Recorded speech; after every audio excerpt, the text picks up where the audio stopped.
Hello दोस्तों, नमस्कार। जय हिंद, जय भारत, वंदे मातरम। स्वागत है एक बार पुनः आप सभी का उत्कर्ष के इस लाइव सेशन में।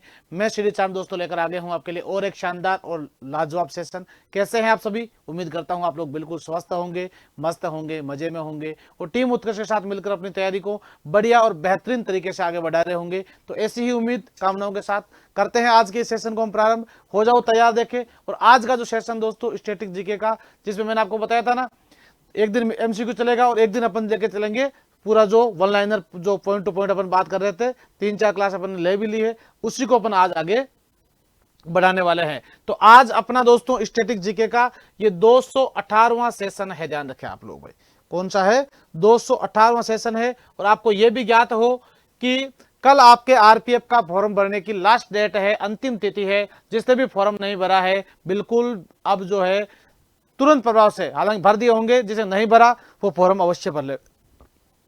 कल का इंतजार नहीं करना, आज ही भर ले। एलपी, आरपीएफ, एसआई कांस्टेबल जो है दोस्तों, उसके लिए स्टैटिक जीके का जो सुपर डुपर सेशन है वो आपकी खिदमत में हाजिर। बज चुके हैं 6। तो एक बार सभी मित्र जय हिंद लिख करके अपनी उपस्थिति दर्ज करवा दो। उसके बाद ये सेशन हम प्रारंभ कर रहे हैं। पहला आज का पॉइंट जो है वो आपके सामने आ रहा है।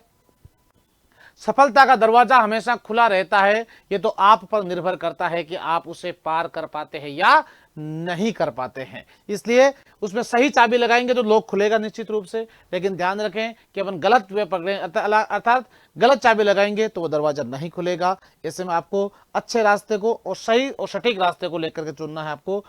तो आज के जो पॉइंट्स है, यानी लास्ट टाइम जो मैंने आपसे बात की थी प्रमुख दिवस के ऊपर बात की थी, आज प्रमुख उपनाम के ऊपर बात आपसे शुरू करने वाला हूं। ध्यान रखें आप लोग सभी तैयार हो जाओ। देखे लिखने के लिए, भारत का बिस्मार्क किसे कहा जाता है या आयरन मैन किसे कहा जाता है? तो सरदार वल्लभ भाई पटेल साहब को, सरदार वल्लभ भाई पटेल, वल्लभ भाई पटेल साहब को कहते हैं। साथ में ही ध्यान रखो आप लोग, सरदार वल्लभ भाई पटेल जो है, इनको सरदार की उपाधि किसने दी थी? सरदार की उपाधि इनको कब मिली थी? तो ये उपाधि मिली थी 1928, 1928 ईस्वी में, जो हुआ था बारदोली सत्याग्रह है। बारदोली सत्याग्रह हुआ था और उस बारदोली सत्याग्रह में यहाँ की महिलाओं के द्वारा इनको सरदार की उपाधि से नवाजा गया था। इनके द्वारा ही भारत में दोस्तों एकीकरण किया गया था, इसीलिए इनको भारत का बिस्मार्क कहा जाता है। ओके, आयरन लेडी किसे कहा जाता है? तो आयरन मैन हो गए, आयरन लेडी इंदिरा गांधी को। ध्यान रखें आप लोग, इंदिरा गांधी जो भारत की प्रथम और एकमात्र महिला प्रधानमंत्री हुई है, भारत रत्न से सम्मानित प्रथम महिला है। और यह भी ध्यान रखें, इंदिरा गांधी के बचपन का नाम क्या था? प्रियदर्शनी, प्रियदर्शनी था इनके बचपन का नाम, बचपन का नाम। और यह ध्यान रहे कि 1966 से लेकर के 1977 तक और फिर 1980 से लेकर 1984 ईस्वी तक भारत के प्रधानमंत्री रही थी भाई इंदिरा गांधी। 84 में 31 अक्टूबर को इंदिरा गांधी की गोली मार करके हत्या कर दी गई थी। ठीक है भाई, तो ये ध्यान रखें, बिल्कुल ध्यान रखें आप लोग। ये सारे फैक्ट आपको नोट करने हैं भाई, ये बड़ी मेहनत से तैयार किए हुए फैक्ट है, ध्यान रखो आप लोग। और यही फैक्ट सीधे के एग्जाम में बताए जाते हैं, छपते हैं डायरेक्ट, ध्यान रखो आप लोग। अगला पॉइंट ध्यान रखें, भारत का नेपोलियन किसे कहा जाता है? तो भारत का नेपोलियन कहा जाता है समुद्रगुप्त को। किसको कहते हैं? समुद्रगुप्त को कहते हैं। ये गुप्त वंश का राजा था। प्रश्न ये आता है, कमेंट करके बताओ देखे, कि किसने इनको भारत का नेपोलियन कहा था? भारत का नेपोलियन तो कहते हैं, सब जानते हैं अपन, कोई इश्यू नहीं है। किसने कहा था? तो भारत का नेपोलियन कहा था V A. Smith, Vincent Arthur Smith के द्वारा इन्हें भारत का नेपोलियन कहा गया था। ध्यान रखो। और समुद्रगुप्त का सबसे ज्यादा पूछा जाने वाला क्वेश्चन है कि प्रयाग प्रशस्ति किसने लिखवाई थी?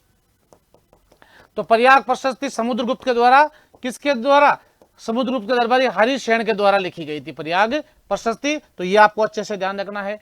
इसके बाद में अगर आपसे पूछे, जैसे भारत का नेपोलियन किसे कहते हैं, एक पूछते हैं अपने ईरान का नेपोलियन जिसने भारत के ऊपर आक्रमण किया था, कि ईरान का नेपोलियन किसे कहते हैं? ईरान का नेपोलियन, तो वो कहते हैं नादिर शाह को। नादिर शाह जिसने भारत के ऊपर आक्रमण किया था 1739 ईस्वी में। जब भारत का राजा कौन था? भारत का राजा था दोस्तों सबसे मस्त आदमी मोहम्मद शाह रंगीला, रंगीला बादशाह जिसे कहते हैं इतिहास में। हाँ बिल्कुल भैया, ये रंगीला बादशाह जो दरबार में महिलाओं के कपड़े पहनकर जाता था, दरबार में नग्न दौड़ता था, मस्त मौला आदमी था, फालतू टेंशन नहीं लेता था, ध्यान रखो आप लोग। तो ये आपको ध्यान रखना है अच्छे से।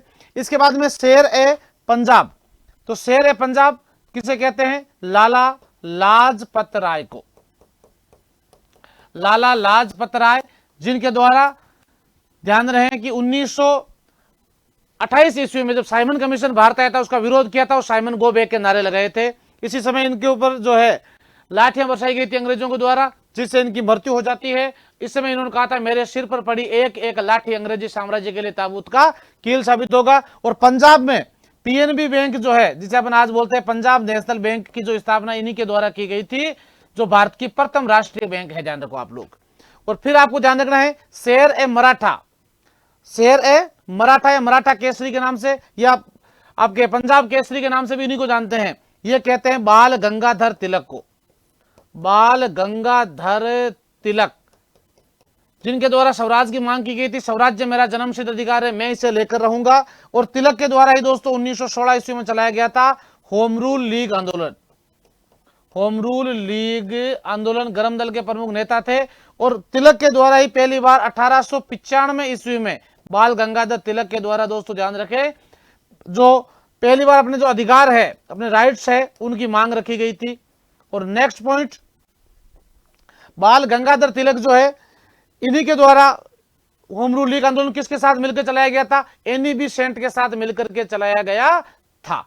ओके, तो ये आपको ध्यान रखना है अच्छे से, बाल गंगाधर तिलक। नेक्स्ट पॉइंट आ गया भाई, शेर ए मैसूर किसे कहा जाता है? तो शेर ए मैसूर कहा जाता है टिप्पू सुल्तान को। शेर ए मैसूर किसे कहते हैं भाई? टिप्पू सुल्तान को। और टिप्पू सुल्तान कौन था रे? तो टिप्पू सुल्तान था दोस्तों, ध्यान रखें आप लोग, मैसूर का राजा, हैदर अली का पुत्र। और ध्यान रखें चतुर्थ आंग्ल मैसूर जो युद्ध हुआ था, कौन सा? चौथा जो आंग्ल मैसूर युद्ध हुआ था, चतुर्थ आंग्ल मैसूर, अंग्रेज और मैसूर के मध्य युद्ध हुआ था। दूसरे में हैदर अली की मृत्यु हो जाती है, फिर टिप्पू सुल्तान संभालता है, और फिर चतुर्थ आंग्ल मैसूर युद्ध में टिप्पू सुल्तान की भी क्या हो जाती है दोस्तों? मृत्यु हो जाती है। मैसूर पर अंग्रेजों का अधिकार हो गया था। इसे शेर ए मैसूर के नाम से भी जाना जाता है। किसको? टिप्पू सुल्तान को, ध्यान रखें आप लोग। इसके बाद में इसकी राजधानी श्रीरंगपट्टम, श्रीरंगपट्टम ये टिप्पू सुल्तान की राजधानी थी, मैसूर की राजधानी बनाई थी इसने। शहीद ए आजम, तो शहीद ए आजम दोस्तों भगत सिंह, शहीद ए आजम किसको बोलते हैं? भगत सिंह दोस्तों। और यह भी साथ में ध्यान रखना है कि भगत सिंह जो है, इनके द्वारा जेल में रहते हुए कौन सा एक समाचार, आपके जो कौन सा पत्र लिखा गया था? मैं नास्तिक क्यों हूं, मैं नास्तिक क्यों हूं, क्यों हूं। और एक आपको ध्यान रखना है, भगत सिंह का प्रमुख स्लोगन कौन सा था, प्रमुख नारा कौन सा था? तो भगत सिंह के द्वारा प्रमुख नारा दिया गया था साम्राज्यवाद का अंत करो, साम्राज्यवाद का अंत। अब आप लोग बताओ मुझे, देखे इंकलाब जिंदाबाद का नारा किसने दिया था? अब यहां अपन गलती करते हैं बार बार। इंकलाब जिंदाबाद का नारा भगत सिंह ने नहीं दिया था, आप नोट करना इसको अच्छे से। यह नारा किसने दिया था? इंकलाब जिंदाबाद को प्रसिद्धि भगत सिंह ने दिलाई थी। जिंदाबाद का नारा जो है वो मौलाना हसरत लोहानी के द्वारा दिया गया था, मौलाना हसरत लोहानी के द्वारा इंकलाब जिंदाबाद का नारा दिया गया था, ध्यान रखें आप लोग। इसके बाद में भारत का उड़न सिख किसे कहते हैं? उड़न सिख या फ्लाइंग जट दोस्तों, ये कहा जाता है मिल्खा सिंह को। भाग मिल्खा भाग, मिल्खा सिंह को कहा जाता है। साथ में आपको यह भी ध्यान रखना है कि मिल्खा सिंह जो है, इनके द्वारा अपनी जो बायोग्राफी, आत्मकथा जो लिखी गई है, किस नाम से लिखी है? The race is my life, the race is my life.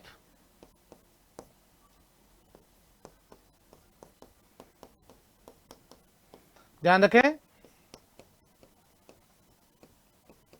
Race is my life,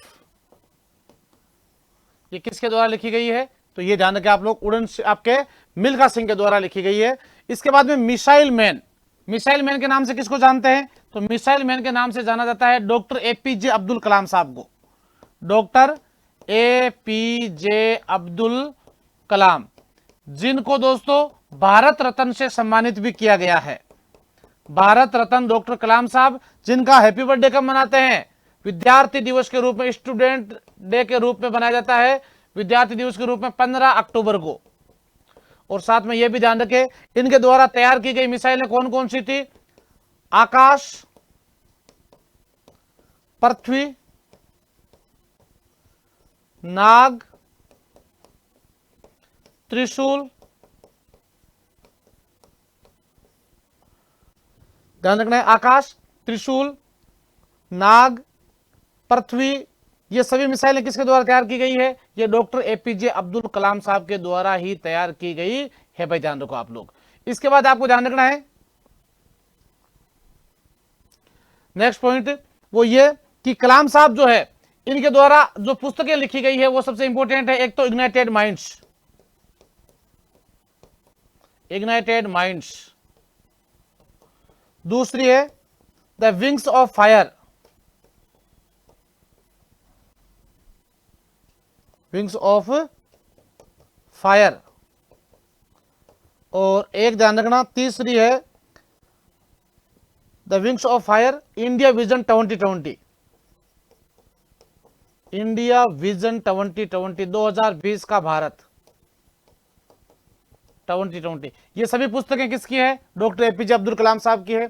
इसके बाद में ब्लैक गांधी किसे कहा जाता है?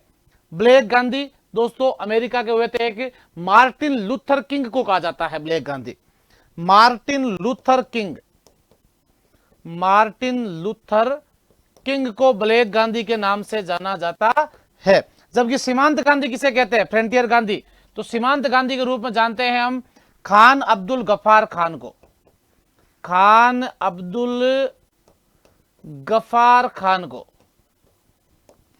गफ्फार खान को ध्यान रखो भैया आप लोग। तो ये सभी आपको ध्यान रखना है अच्छे से, बहुत ही इंपॉर्टेंट पॉइंट्स है भैया, ये आपको ध्यान रखना है। इसके बाद थोड़े अक्षर नाम, दो चार नाम मैं आपको और बता देता हूं जो पूछे गए हैं कई बार। जैसे एक तो ध्यान रखो आप लोग, जो इंपॉर्टेंट नाम है ध्यान रखे थोड़ा सा, एक मिनट भैया, बाबू भैया थोड़ा सा,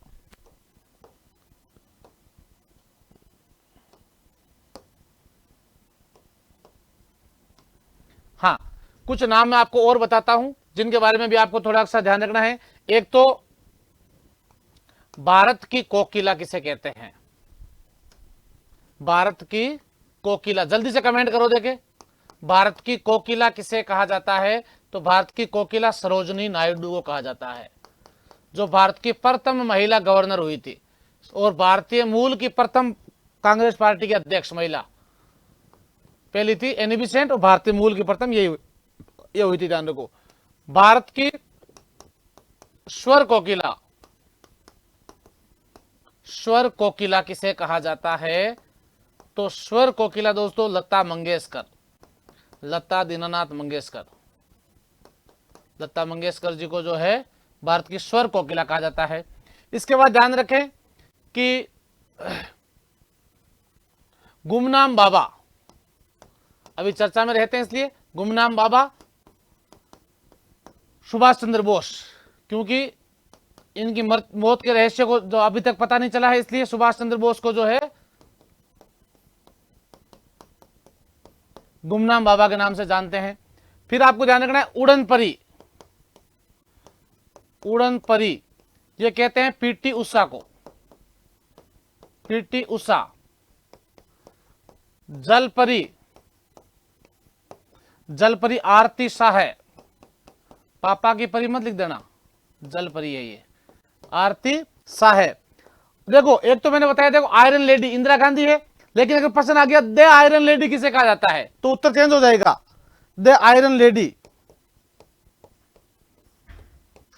आयरन लेडी किसे कहते हैं, तब आपका उत्तर हो जाएगा कर्णम मल्लेश्वरी, कर्णम मल्लेश्वरी, जो ओलंपिक में पदक जीतने वाली प्रथम भारतीय महिला खिलाड़ी है, कर्णम मल्लेश्वरी, जिनको द आयरन लेडी के नाम से जाना जाता है।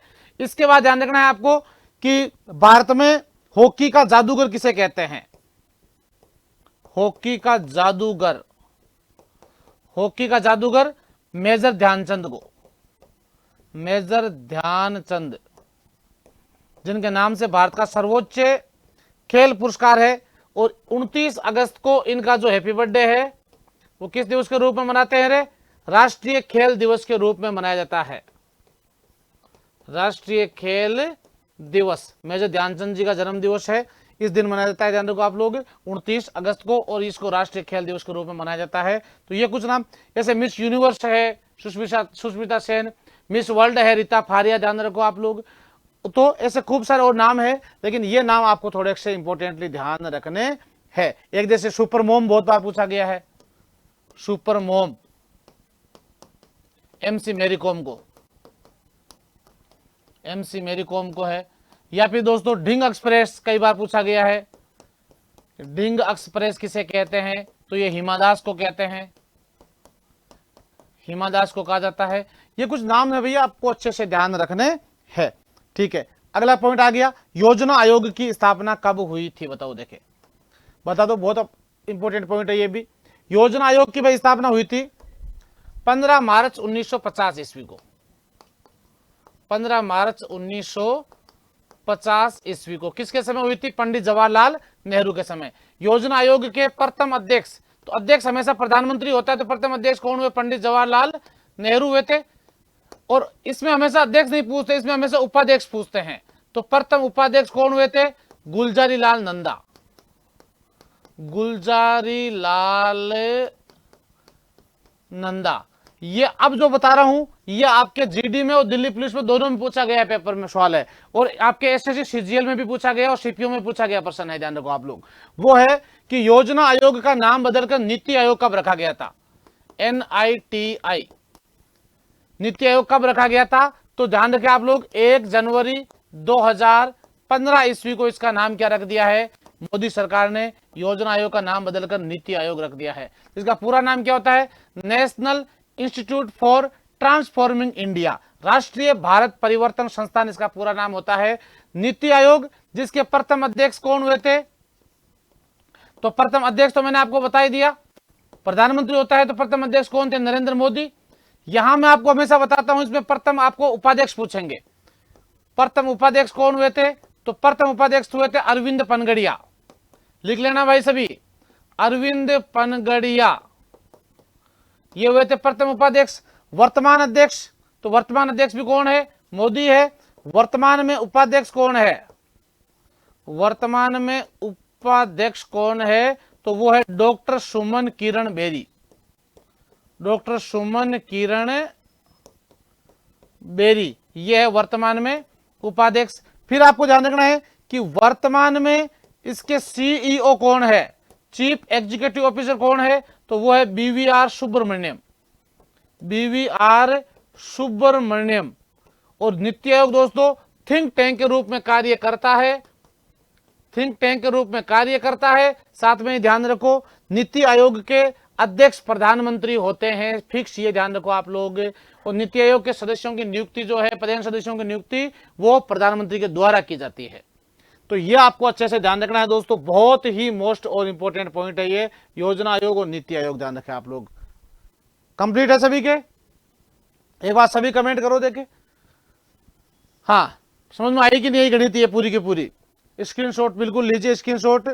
ये पूरी गणित समझ में आ रही है कि नहीं आ रही है, और नहीं आ रही तो आनी पड़ेगी, सीधी सी बात है ये, इसमें कोई किंतु परंतु नहीं है, समझ में आनी ही पड़ेगी भैया।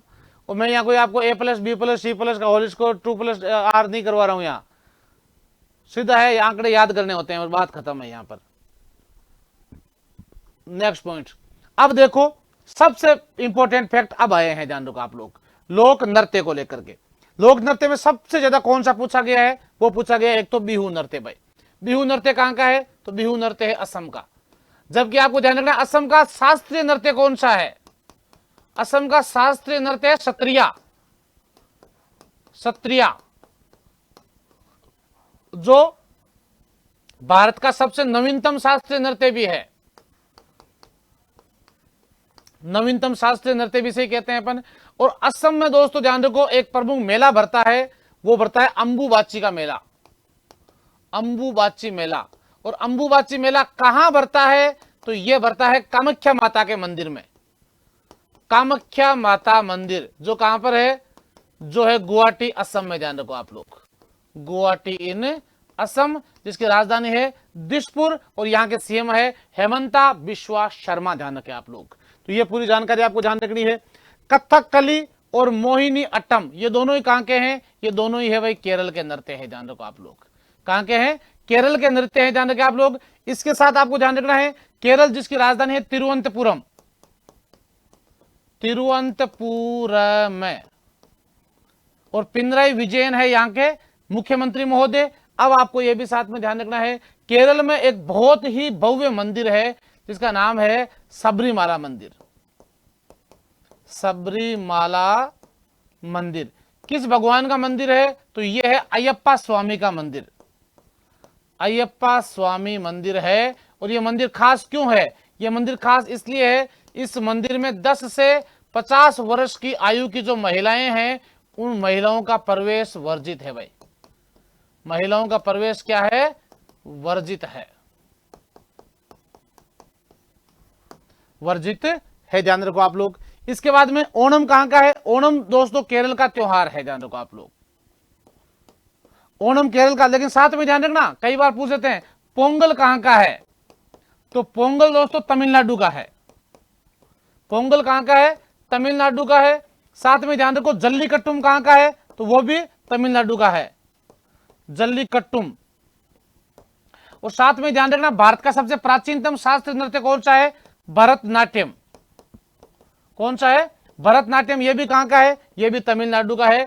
यह सबसे प्राचीन शास्त्रीय नृत्य है भारत का।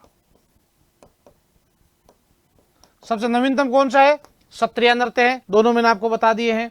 नेक्स्ट पॉइंट ध्यान रखें आप लोग कि कथक नृत्य, तो कथक पहली बात तो ये ध्यान रखो उत्तर प्रदेश और राजस्थान का है, उत्तर प्रदेश और राजस्थान का। अब दूसरा पॉइंट ध्यान रखें, कथक उत्तरी भारत का एकमात्र शास्त्रीय नृत्य है भाई, ध्यान रखो आप लोग। उत्तरी भारत का एकमात्र शास्त्रीय नृत्य। देखो इसमें दिल्ली पिछली बार ऐसे जीडी में प्रश्न पूछा गया था कि किस नृत्य में कथाओं को नाट्य के रूप में प्रस्तुत किया जाता है? किस नृत्य में कथाओं को नाट्य के रूप में प्रस्तुत किया जाता है? कथाएं होती है, राजा हरिश्चंद्र की कथा है, राजा भर्तृहरि की कथा है, ध्यान रखो आप लोग। पांडवों के वनवास की कथा हो गई, एक नाट्य हो गया उसका, ठीक है। भगवान राम को लेकर के नाट्य के रूप में अभिनय प्रस्तुत कर दिया। तो ऐसे जो कथाएं होती है ध्यान रखो उनके आधारित दोस्तों कौन सा है? कथक नृत्य। और इसके प्रमुख कलाकार तो बहुत बार पूछा गया है दोस्तों, प्रमुख कलाकार कौन हुए हैं? तो इसके प्रमुख कलाकार हुए एक तो बिरजू महाराज और एक भानुजी महाराज।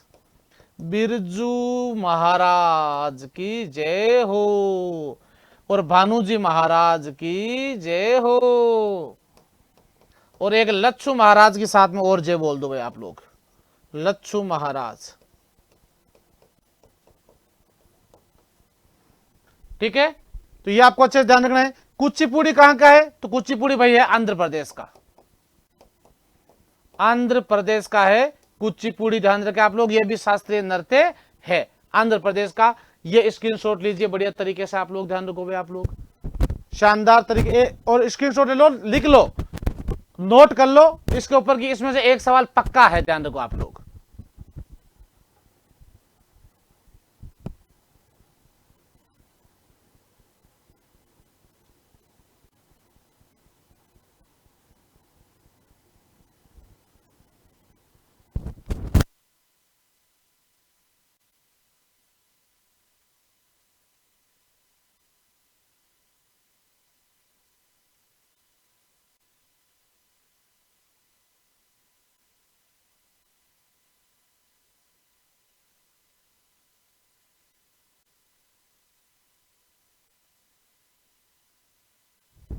हाँ कंप्लीट है भाई, एक मिनट भाई, जस्ट ए मिनट।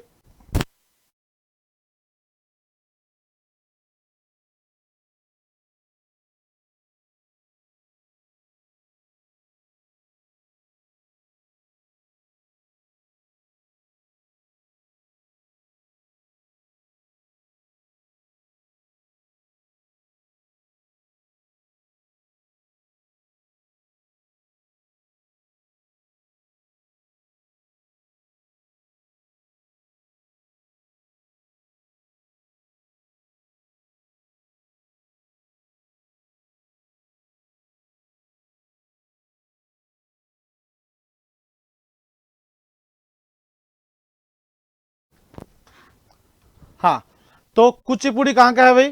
तो कुचिपुड़ी है आंध्र प्रदेश का, ध्यान रखें, ये भी आंध्र प्रदेश का शास्त्रीय नृत्य है। मैंने आपको कई बार बताता हूँ ना, कच्चीपुड़ी नहीं कुचिपुड़ी है ये भैया, कुचिपुड़ी, ठीक है ना। तो ध्यान रखें, अंधा आदमी कच्चीपुड़ी खा जाता है, तो आंध्र प्रदेश का कुचिपुड़ी दोस्तों ध्यान रखना आपको अच्छे से। नेक्स्ट आ गया आपके सामने, ये रहा भरतनाट्यम और जल्लीकट्टू। तो भरतनाट्यम दोस्तों ये भी मैंने आपको बता दिया है, ये तमिलनाडु का है। भरतनाट्यम और जल्लीकट्टू कहां का है?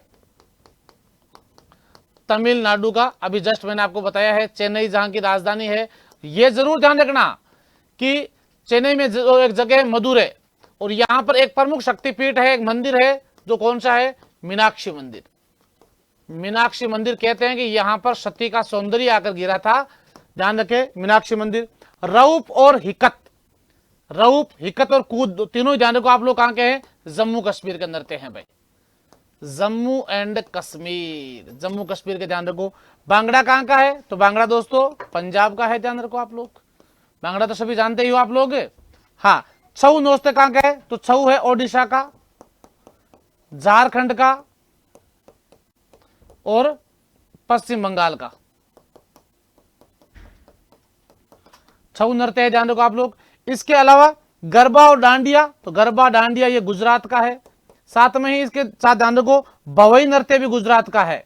भवई नृत्य जिसे अपन बोलते हैं चमत्कारी नृत्य, चमत्कारी नृत्य इसे कहा जाता है। चमत्कारी नृत्य कहां का है दोस्तों? और ये भवई नृत्य जो है ये गुजरात के साथ में राजस्थान का भी है, ध्यान रखें आप लोग। गुजरात और राजस्थान का है, दोनों ऑप्शन में हो तो हमेशा गुजरात उत्तर करना है आपको, ध्यान रखें ये, ठीक है। तो चमत्कार नृत्य, इसकी प्रमुख कलाकार जो है वो हुई थी अस्मिता काला। अस्मिता काला जिसने अपने सिर पर 111 कलश रख करके नृत्य किया था। एक कलाकार है वीणा, जयपुर की। ध्यान रखें कि इसका लिम्का वर्ल्ड गिनीज बुक में इसका नाम दर्ज किया गया है, अस्मिता काला का, ध्यान रखना, जिसने अपने सिर पर जो है 111 कलश रख करके और ये नृत्य प्रस्तुत किया था, ध्यान रखें आप लोग, ठीक है। अगला, एक मिनट, कुछ नृत्य भाई और है जो मैं आपको बता देता हूं, वो भी आपको ध्यान रखने पड़ेंगे भाई।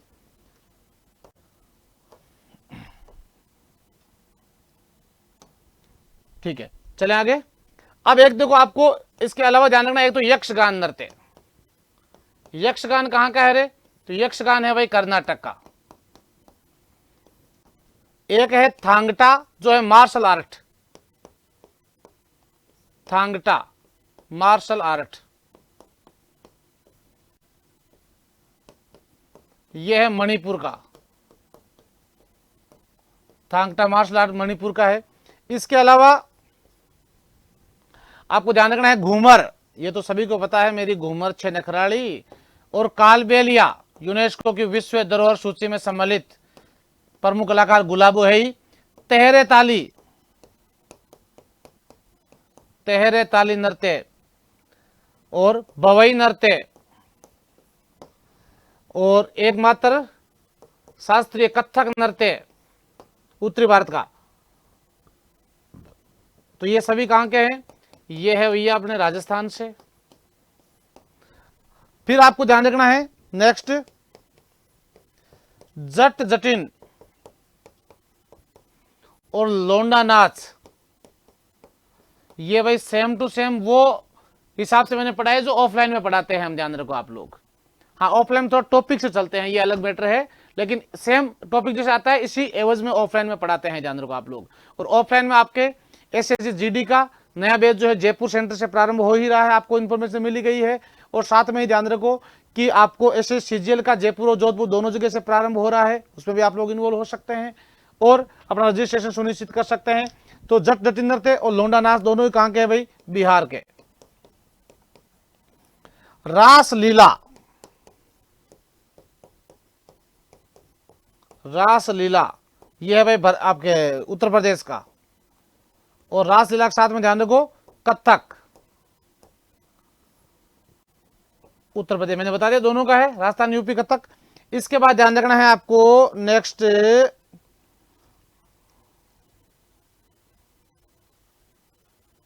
गरबा गुजरात हो ही गया, बता दिया मैंने आपको।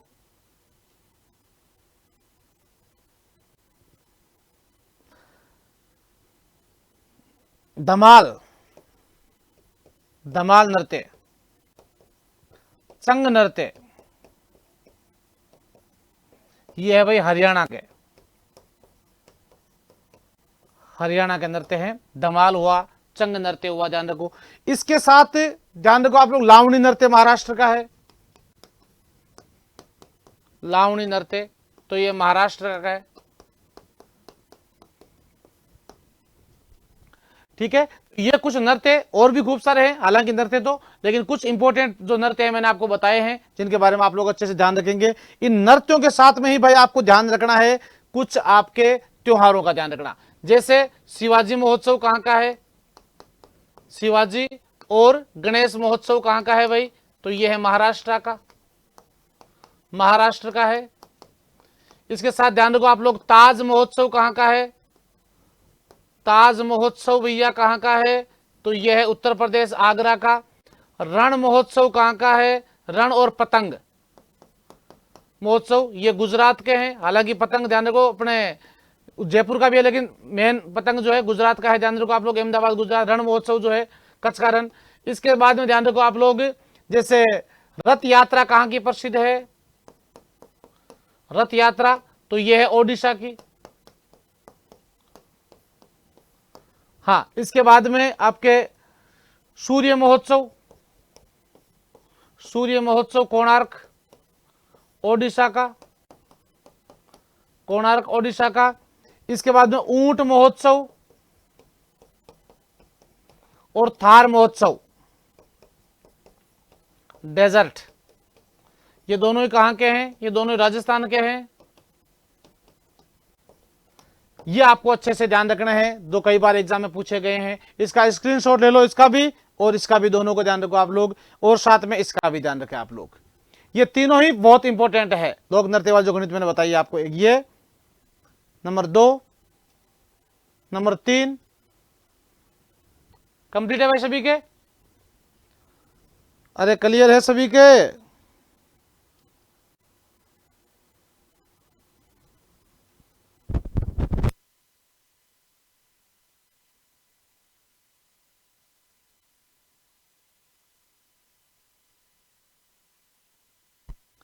चलो चलते हैं आगे।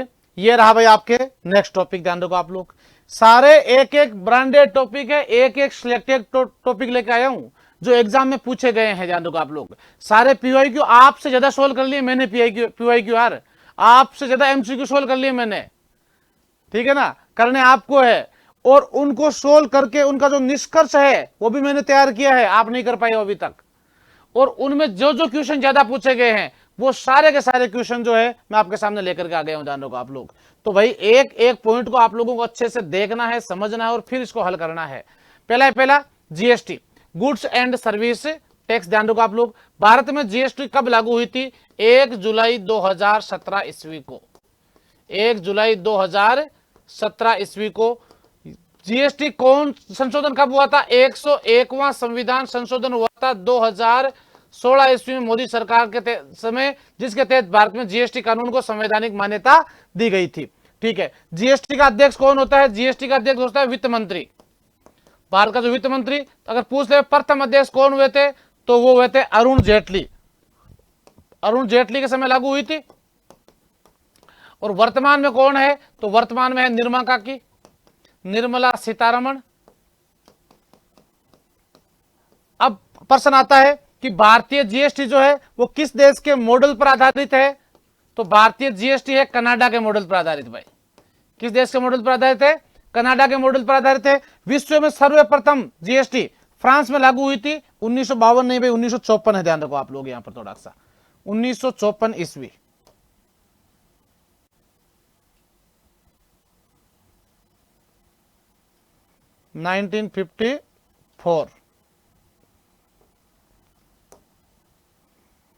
ये लो 1954 ईस्वी में लागू हुई थी। अब प्रश्न आता है कि भारतीय जीएसटी के कितने प्रकार की है?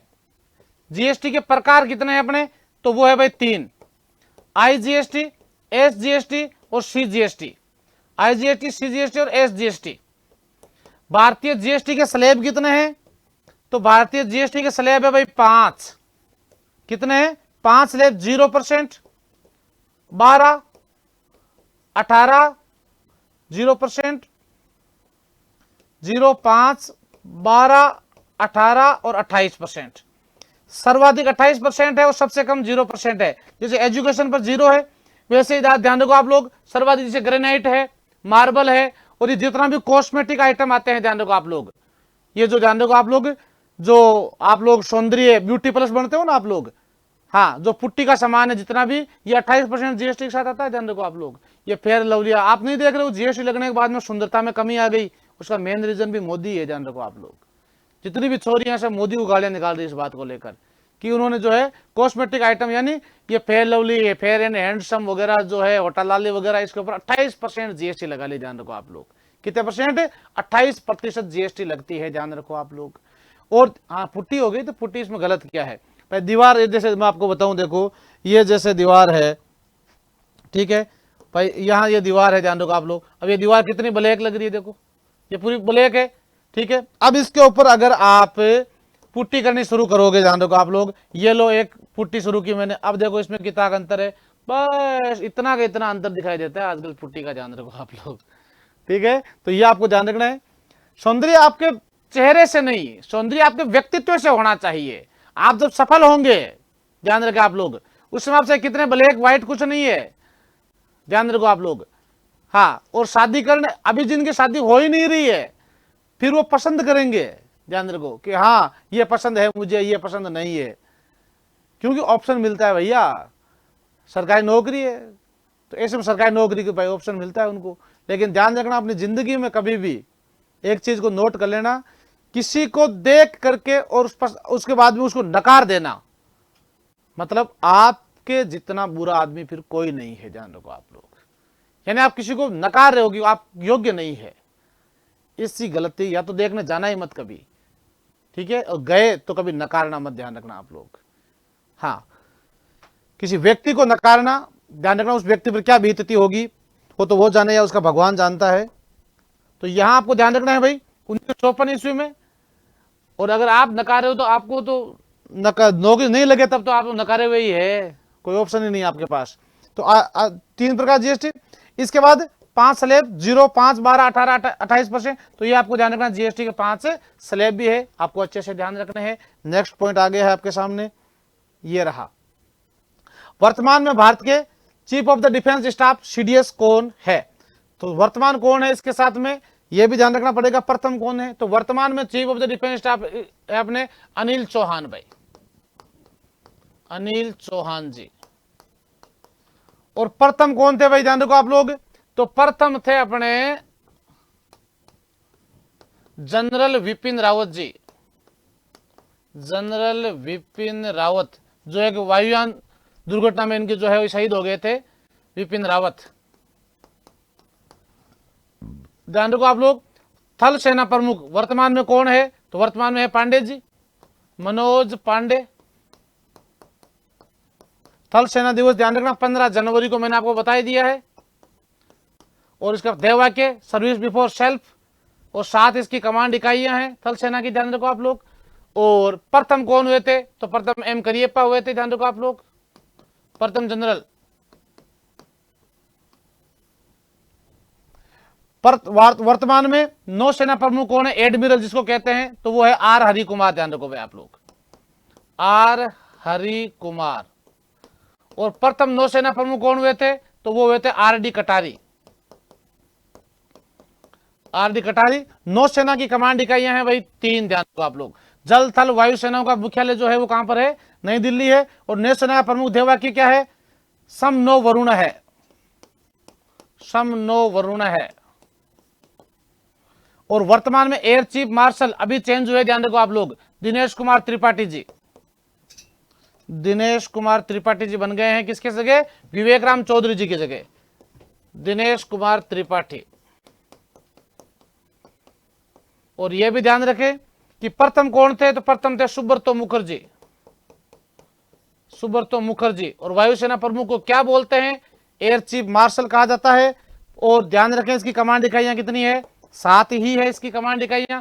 और इसकी जो आपके ध्येयवाक्य इसका क्या है? तो वायुसेना प्रमुख ध्येयवाक्य नभे स्पर्शम दीप्त है, नभे स्पर्शम दीप्त है। भारतीय वायुसेना के द्वारा पीओके में किए गए ऑपरेशन का क्या नाम था रे? ऑपरेशन मंकी 26 फरवरी 2019 को जो किया था ना एयर स्ट्राइक पुलवामा अटैक के बाद, लड़ाकू विमान मिराज से, ध्यान रखो आप लोग। तो ये आपको ध्यान रखना है। वर्तमान में एयर चीफ मार्शल कौन है? तो वर्तमान में दिनेश कुमार त्रिपाठी, तो चेंज हुए, इसलिए ध्यान रखना इंपॉर्टेंट है ये, अच्छे से ध्यान रखना आप लोग। कंप्लीट है सभी के, ये भी अच्छे पॉइंट बनते हैं इनके। इसके बाद में नेक्स्ट है, ये रहा रिजर्व बैंक ऑफ इंडिया, भाई ध्यान रखो आप लोग, आरबीआई। आरबीआई की स्थापना कब की गई थी? पहला पॉइंट, आरबीआई जो अपना है, आरबीआई भारत शासन अधिनियम 1934, जिसे अपन बोलते हैं 35, ध्यान रखो आप लोग, क्योंकि 35 जो है उसमें लागू हुआ था ये, इसलिए भारत शासन अधिनियम 1935 बोलते हैं। आरबीआई की जो स्थापना हुई थी वो हुई थी 1 अप्रैल 1935 को, 1 अप्रैल 1935 ईस्वी को। कहां हुई थी? कोलकाता में हुई थी, कोलकाता में हुई थी। लेकिन वर्तमान में इसका मुख्यालय कहां पर है? मुंबई में है। और मुंबई मुख्यालय कब आया था? 1937 ईस्वी में आया था, जान रखो आप लोग, ट्रांसफर हुआ था। इसके बाद प्रश्न आता है आरबीआई के गवर्नर, तो आरबीआई के प्रथम गवर्नर कौन हुए थे? तो प्रथम हुए थे सर ओसबर्न स्मिथ, सर ओसबर्न स्मिथ। और प्रथम भारतीय गवर्नर कौन हुए थे? भारतीय गवर्नर दोस्तों, तो प्रथम भारतीय गवर्नर हुए थे अपने सीडी देशमुख, सीडी देशमुख, ध्यान रखना है। और वर्तमान गवर्नर कौन है? कमेंट करो जल्दी से देखें। तो वर्तमान में है शक्तिकांत दास,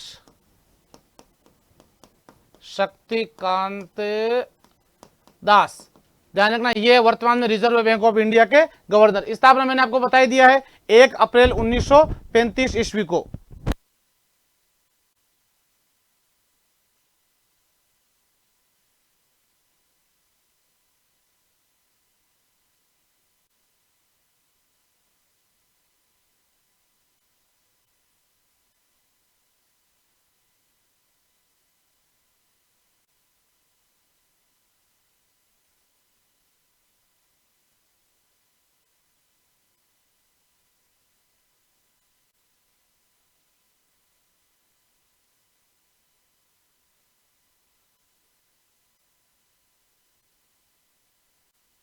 हाँ, स्थापना बताई दी मैंने 1 अप्रैल 1935 को। इसके बाद में मुख्यालय मैंने बताई दिया मुंबई में। अब दोस्तों प्रश्न आता है, भारत में नोटों की छपाई तो 4 स्थानों पर होती है, नोटों की छपाई। एक तो नासिक, मैसूर, नासिक कहां पर है? मुंबई में है। मैसूर कहां पर है? कर्नाटक में है, ध्यान रखो आप लोग। इसके अलावा देवास एमपी और साल्बोनी, देवास और सालेबोनी, ये 4 जगह हैं जहां पर नोटों की छपाई की जाती है। अब आपको ध्यान रखना है कि रिजर्व बैंक ऑफ इंडिया जो है, आरबीआई जो अपना है, कोई भी बैंक होती है उसको मान्यता प्रदान करना, मान्यता रद्द करना, बैंकों के संदर्भ में कार्य करना, ये पूरा कार्य किसका है? बैंकों आपके, इसका ये। भारत की सबसे पुरानी राष्ट्रीय बैंक कौन सी है? तो वो पीएनबी, मैंने आपको अभी बताई थी जस्ट, पंजाब नेशनल बैंक। वर्तमान की अगर बात करूं, भारत की सबसे बड़ी बैंक तो आरबीआई हो गई, लेकिन सर्वाधिक शाखाओं वाली बैंक कौन सी है विश्व में? भारत की नहीं, विश्व में सर्वाधिक ब्रांच जो है वो किस बैंक की है? तो वो है एसबीआई की, स्टेट बैंक ऑफ इंडिया की सर्वाधिक ब्रांचें हैं, चाहे वो भारत के संदर्भ में नहीं, विश्व के संदर्भ में, विश्व के संदर्भ में। तो ये भी आपको अच्छे से ध्यान रखना है भाई। नोटों की छपाई कितने स्थानों पर होती है? 4 जगहों पर होती है, अच्छे से ध्यान रखें आप लोग।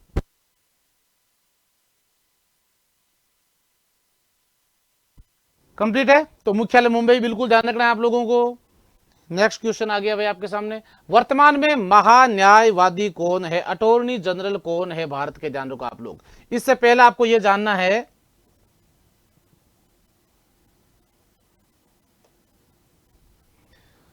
महान्यायवादी इसका प्रावधान है संविधान के आर्टिकल 76 में, जिसकी नियुक्ति करता है कौन? भारत का राष्ट्रपति। और महान्यायवादी यानी ये अटॉर्नी जनरल जो है भारत का सबसे बड़ा विधि अधिकारी होता है भाई, सबसे बड़ा विधि अधिकारी, कानून का अधिकारी कौन है? तो महान्यायवादी है भाई। और भारत के वर्तमान में महान्यायवादी कौन है? तो वर्तमान में है भाई आर वेंकट रमनी, वेंकट रमणी। और प्रथम कौन हुए थे? तो प्रथम हुए थे एमसी शीतलवाड़। शीतलवाड़ ये हुए थे प्रथम, ध्यान रखो भाई आप लोग। नियंत्रक एवं महालेखा परीक्षक अनुच्छेद 148 से 151 में अपन को देखने को मिलता है ये प्रावधान। और नियंत्रक एवं महालेखा परीक्षक सीएजी, जिसे अपन बोलते हैं भारत की संचित निधि का प्रमुख भाई, संचित निधि का प्रमुख किसे कहते हैं? सीएजी केग को कहा जाता है। यहां आपको ध्यान रखना है कि वर्तमान में कौन है, तो वर्तमान में भैया आपने केग है गिरीश चंद्र मुर्मू जी, गिरीश चंद्र मुर्मू, ये वर्तमान में सीएजी है। सर्वोच्च न्यायालय का प्रथम मुख्य न्यायाधीश कौन थे? तो प्रथम थे हीरालाल जेकानिया जी, हीरालाल जेकानिया। जबकि वर्तमान में कौन है? तो वर्तमान में है डीवाई चंद्रचूड़।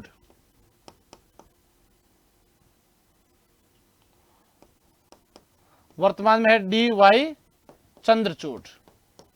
और सबसे लंबा कार्यकाल किसका रहा था? तो सबसे लंबा कार्यकाल इनके पिताजी का रहा था, ध्यान रखो, वाई चंद्रचूड़ नाम है, उनका कार्यकाल सबसे लंबा कार्यकाल रहा था। और गांधी जी का प्रथम सत्याग्रह कौन सा हुआ था रे? तो गांधी जी का प्रथम सत्याग्रह हुआ था 1917 ईस्वी में दोस्तों, चंपारण सत्याग्रह। चंपारण हुआ था बिहार में, जो नील की खेती के विरोध में गांधी जी के द्वारा राजकुमार शुक्ल के कहने पर किया था। ध्यान रखें, 9 जनवरी 1915 ईस्वी को गांधी जी अफ्रीका से भारत आए थे 1915 को। और 9 जनवरी को प्रवासी भारतीय दिवस मनाते हैं, इसीलिए प्रवासी भारतीय दिवस। और पहला सत्याग्रह हुआ था कौन सा? जलिया आपके चंपारण। इसके बाद में गांधी जी ने 1918 ईस्वी में किया था खेड़ा आंदोलन। और 1918 ईस्वी में ही गांधी जी ने किया था अहमदाबाद मिल आंदोलन, अहमदाबाद मिल आंदोलन। और फिर 1919 ईस्वी में आया था रोलेक्ट एक्ट, 1919 में आया था रोलेक्ट एक्ट। उस रोलेक्ट एक्ट के विरोध में 2 भारतीय क्रांतिकारियों को विरोध किया गया था, गिरफ्तार किया गया था, सैफुद्दीन किचलू और सतपाल को। दोनों को जेल में डाला गया। और जेल में डालने की वजह से भी दोस्तों हुआ था उनके विरोध में एक शांतिप्रिय सभा, जिसे अपन बोलते हैं जलियांवाला बाग हत्याकांड, 13 अप्रैल 1919 ईस्वी को जलियांवाला बाग हत्याकांड की घटना घटित हुई जब जनरल डायर ने यहां पर गोली चलाने का आदेश दिया था। जनरल डायर ने गोली चलाने का आदेश दिया था, जिसमें 379 भारतीय वीरगति को प्राप्त हो गए थे। वास्तव में यहां हजारों की संख्या में वीरगति को प्राप्त हुए थे, जिसके विरोध में गांधी जी के द्वारा 1920 ईस्वी में चलाया गया था असहयोग आंदोलन। भाई ध्यान रखो आप लोग। फिर 1922 ईस्वी में हुआ था चौरी चौरा कांड की घटना, और चौरी चौरा के बाद में जो है गांधी जी का असहयोग आंदोलन बंद हुआ था। तो यहां आज जो है समय सीमा समाप्त हो जाती है। लेकिन दोस्तों ध्यान रखना, ये जितने फैक्ट मैंने आज आपको बताए हैं, ये सब एक से बढ़कर एक शानदार और लाजवाब है। ये पूरी पीडीएफ घोट लेना, ध्यान रखो आप लोग। यही पीडीएफ है जो आपको दोस्तों सबसे ज्यादा आपके सिलेक्शन को आपको आपके नजदीक लेकर के जाएगी, ध्यान रखो। आज मैंने बिल्कुल आपके कमेंट्स की तरफ ज्यादा ध्यान नहीं दिया है, क्योंकि आज जो है मेरा टारगेट था कुछ स्लाइड्स जो कंप्लीट करनी ही है मुझे, और मैं एक ले में चला था बिल्कुल बुलेट ट्रेन की तरह। और उम्मीद करूंगा कि ये अगर जो पढ़ने वाले स्टूडेंट है उनको ये बहुत पसंद आया होगा। और दोस्तों आज आपका सेशन कैसा लगा आप लोग कमेंट करके अपनी राय अवश्य दीजिएगा। तो दोस्तों मिलते हैं अगली क्लास में, तब तक दीजिए आप लोग मुझे इजाजत। मैं श्री चांद दोस्तों पुनः आप सभी का बहुत बहुत स्वागत और अभिनंदन करता हूं। मिलते हैं अगली क्लास में कल पुनः शाम 6 बजे, तब तक दीजिए आप लोग मुझे इजाजत। मैं पुनः कहूंगा आपको सेशन कैसा लगा, इस सेशन में अपन को और क्या क्या ऐड करना चाहिए नहीं करना चाहिए, इसको लेकर के भी आप अपनी जो राय है वो कमेंट बॉक्स में मेरे साथ साझा कर सकते हैं। और वो कमेंट सेशन समाप्त होने के बाद कमेंट बॉक्स में करना है, ध्यान रखें आप लोग। ओके, जय हिंद, जय भारत, वंदे मातरम दोस्तों।